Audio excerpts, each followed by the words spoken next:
ড্রাইভারদের ক্লান্তি শুধু শরীরে না, অনেক সময় সেটা মনেও জমে থাকে। স্টিয়ারিং ধরে রাখা যে মানুষটা বাইরে শান্ত মনে হয়, কিন্তু ভিতরে কতটা চাপ নিয়ে চলছেন সেটা হয়তো আমরা অনেক সময় জানি না। তো ড্রাইভিং পেশায় মানুষ শুধু যে গাড়ি চালান তা নয়, প্রতিদিন অসংখ্য চাপও বহন করেন। সময় মতো পৌঁছানো, নিরাপত্তা, ট্রাফিক, দায়িত্ব, পরিবারের চিন্তা, চাকরি খোয়ানোর চিন্তা, সব কিছু কিন্তু একসাথে মাথায় নিয়ে ড্রাইভারকে বহন করতে হয়। এর মধ্যে কত ধরনের জটিল পরীক্ষা চলে আসে। তো এই চাপগুলো অনেক সময় আমরা খালি চোখে দেখি না, দেখতে পাই না, কথা বলি না, কিন্তু ভিতরে ভিতরে একটা মানুষকে এটা ক্লান্ত করে দিতে পারে। তো প্রতিটা মুহূর্তে আসলে সতর্ক থাকার একটা চাপ থাকে, কারণ ড্রাইভার এমন একটা কাজ যেখানে এক সেকেন্ডের অসাবধানতাও বড় একটা সমস্যা তৈরি হয়ে যেতে পারে। তাই একজন ড্রাইভারকে সবসময় রাস্তায় মনোযোগী থাকতে হয়, চারপাশে ঝুঁকিতে যে থাকে সেগুলো খেয়াল রাখতে হয়, অন্যের যে ভুল সেটাও সামলাতে হয়। তাই অবিরাম সতর্কতা কিন্তু একটা মানসিক চাপ তৈরি করে।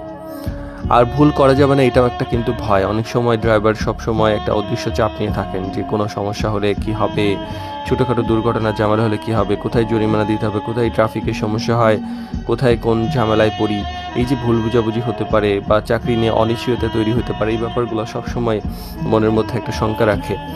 আর ব্যক্তিগত সমস্যাও থাকে। স্টিয়ারিংয়ে বসলে মানুষ আসলে জীবনের বাইরে যে সেটা তো আসলে বাইরে চলে যায় না, এটা জীবন কেন্দ্রিক একটা ব্যাপার। তো মানুষ সবসময় ড্রাইভারের মাথায় যখন তার গাড়ি চালাতে হয়, তখন দেখা যায় তার পরিবারের চিন্তা, টাকার চাপ, সন্তানের ভবিষ্যৎ, অসুস্থতা, ব্যক্তিগত কষ্ট, এই ব্যাপারগুলো কিন্তু স্বাভাবিকভাবেই তাকে টাচ করে। আর সব কিন্তু প্রকাশ করা যায় না, কারণ অনেক ক্ষেত্রে দেখা যায় যে প্রকাশ করার কথাও বলার সুযোগও থাকে না। এরকম অনেক চাকরি থাকে, কারণ এই কথা শোনারও সময় নাই, বুঝারও সময় নাই। এটা বললেও দেখা যায় দুর্বলতা দেখাবে, মানুষ বুঝবে না, আর কাজ তো করতেই হবে। এইভাবে আসলে চাপ নিয়ে হয়তো কাউকে বললে সাময়িক কিছু সহযোগিতা পাওয়া যায়, কিন্তু ব্যাপারগুলো অনেক সময় লাইফ টাইম থাকে। আর মানসিক চাপ কিন্তু আচরণে প্রভাব ফেলে। অনেক সময় হয় কি যে মানুষ মানে কিছু চাপ যেগুলা সহ্য না করতে পেরে দ্রুত রাগ চলে আসে, চুপচাপ হয়ে একটা ব্যাপার থাকে, ধৈর্য হারিয়ে ফেলার ব্যাপার থাকে, মনোযোগ কমে যাওয়ার ব্যাপার থাকে। এইগুলো কিন্তু ড্রাইভিংয়ের জন্যও ঝুঁকিপূর্ণ। তো সব কিছু খেয়াল রেখেই চাকরিটা করতে হয়।